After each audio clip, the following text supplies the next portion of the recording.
साथ ही नहीं, मेरे साथ ये जुल्म ज्यादती नहीं बल्कि पूरे संभल के लोगों के साथ में जुल्म हुआ है, ज्यादती हुई है, उत्पीड़न हुआ है और एक मानसिक तौर पर इस तरीके से इन लोगों ने टॉर्चर किया। खुद पहले अपने गिरेबान में झांके बिजली के अधिकारी, जो मेरे पर तोहमत लगाई है इन्होंने बिजली चोरी का, खुद कितनी ईमानदारी से काम कर रहे हैं, जबकि मैं गारंटी से कहता हूं कि मैं तो पूरी ईमानदारी से काम कर रहा हूं।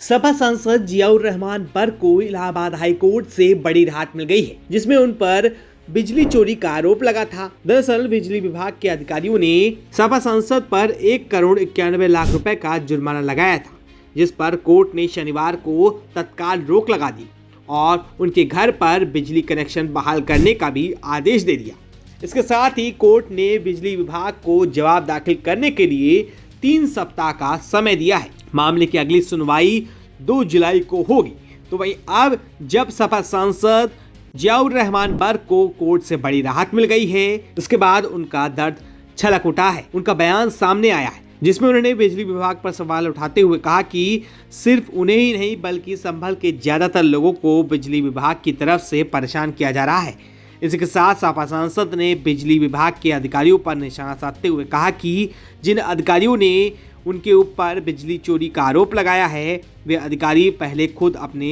गिरेबान में झांक कर देख ले। बिजली का गलत तरीके से इन्होंने यहाँ के जो बिजली के अधिकारी हैं, ये गलत तरीके से जो मेरे खिलाफ मुकदमा दर्ज किया था माननीय हाई कोर्ट का, मैंने उसमें दायर किया था उसके खिलाफ। और उसमें मुझे क्या बोल एक तो सुकून, थोड़ा सा राहत की चीज मिली है कि उन्होंने ये चीज कही है कि ये चीज जो किया था मुकदमा, जो जुर्माना डाला था वो गलत तरह से डाला था। और हकीकत के अंदर मेरे साथ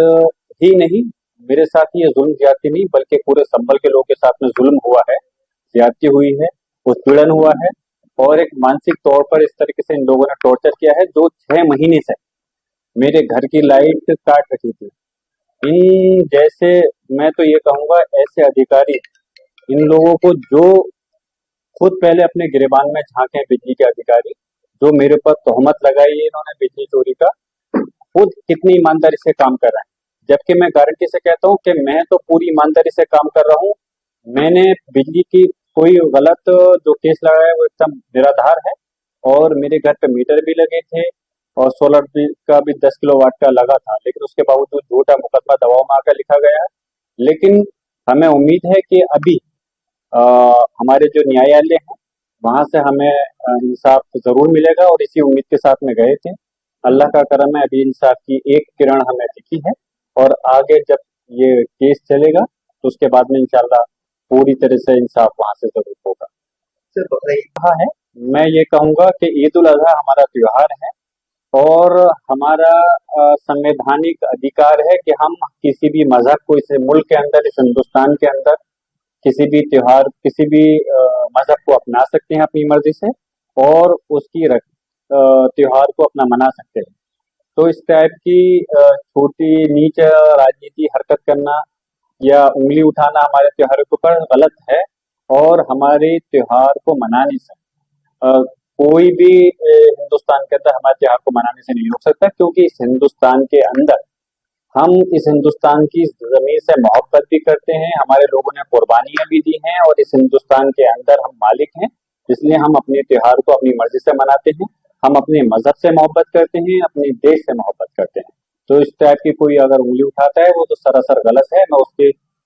अल्फाज में मजम्मत करता हूँ। राहुल गांधी बीजेपी पर महाराष्ट्र के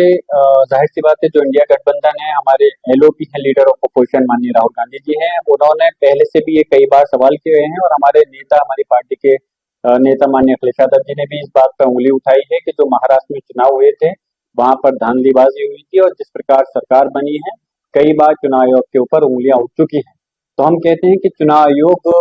जो एक संस्था है, संवैधानिक संस्था, अपनी पारदर्शिता उस चीज को दिखाए और इस प्रकार की उंगलियां क्यों उठ रही हैं। और आने वाले जो चुनाव हैं, चाहे बिहार हो, पश्चिम बंगाल हो या पूरे मुल्क के अंदर जिस राज्य में भी चुनाव होने हैं, तो वो चुनाव ईमानदारी से होने चाहिए। उसमें अगर धांधलीबाजी के आरोप अगर चुनाव आयोग की तरफ उंगली उठती है तो इससे लोगों का विश्वास उठता है। तो हम चाहते हैं कि चुनाव हो और जो लोग वोट दें उनके द्वारा दिए गए वोट से ही सरकार बननी चाहिए और किसी प्रकार की धांधलीबाजी नहीं होनी चाहिए।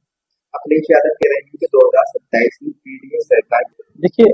अधिकार है, हमारे पार्टी के नेता हैं, हमारे नेता माननीय अखिलेश यादव जी ने कहा है, तो हम उम्मीद करते हैं कि जो चीज अगर भाजपा की सरकार में नहीं हो पा रही है, तो हम जब समाजवादी की सरकार बनेगी तो उस चीज को अमली जामा पहना करके, जैसे माननीय अखिलेश यादव जी ने कहा, तो यकीनन पहले से हमारे नेता ने कहा है, तो उस चीज को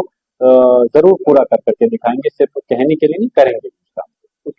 हम तो कह रहे हैं पुलिस अग्निवीर 20% आरक्षण क्यों, हम तो कहते हैं 50% आरक्षण दीजिए। अग्निवीर पे ही पहले तो हमने सवाल निशाना पूरा लगाया था, हमारी पार्टी ने भी और हमारे पूरे विपक्ष ने भी, कि अग्निवीर जो योजना है उसकी हमने मुखालफत की थी और सिर्फ चंद साल के लिए ही क्यों अपना इस प्रकार की नौकरी ला रहे हैं। आप परमानेंट नौकरी दिए, जिस तरह से सेनाओं के अंदर होता है। सेनाओं के अंदर अगर इस प्रकार की टेम्परेरी नौकरी देंगे तो कहीं ना कहीं सुरक्षा के अंदर भी कोई ना कोई कमियां जरूर बहुत सारी होंगी। तो हम चाहते थे हम तो कि पूरी तरह से परमानेंट अग्निवीर को नहीं कर करके सेनाओं की जो भर्तियां पहले से होती हैं उसी प्रकार होनी चाहिए। खैर, अब इन्होंने अग्निवीर को सिर्फ आरक्षण देने से वो मसला हल खत्म नहीं हो सकता।